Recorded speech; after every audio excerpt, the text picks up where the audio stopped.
আমি এখন দেখাবো কিভাবে মাল্টি স্পেস অ্যাপটা ডাউনলোড করবেন।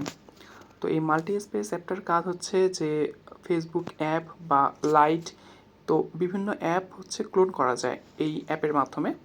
তো এটা প্লে স্টোরে পাওয়া যায় না, আমরা হচ্ছে ক্রোম থেকে ডাউনলোড করবো এটা। তো ক্রোমে ঢোকার পরে আপনি সার্চ করবেন মাল্টি স্পেস, এই যে মাল্টি স্পেস এপিকে ডাউনলোড লিখে সার্চ করলেই চলে আসবে। আচ্ছা, প্রথমেই দেখুন হচ্ছে সফটনিক একটা ওয়েবসাইট আসছে, তো এখান থেকে আমরা ডাউনলোড করতে পারি। তো আমি এখানে ঢুকলাম, ঢোকার পরে দেখুন প্রথমেই আছে ফ্রি ডাউনলোড লেখা, এখানে ক্লিক করি। তো আসছে হচ্ছে ফ্রি এপিকে ডাউনলোড, এখানে ক্লিক করি। তো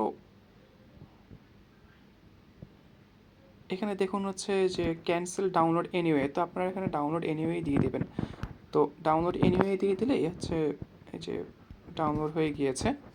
তো এরপরে আপনারা হচ্ছে ডাউনলোড অপশনে গিয়ে সেখান থেকে হচ্ছে অ্যাপটা ইনস্টল করে নিতে পারেন। ব্যাস।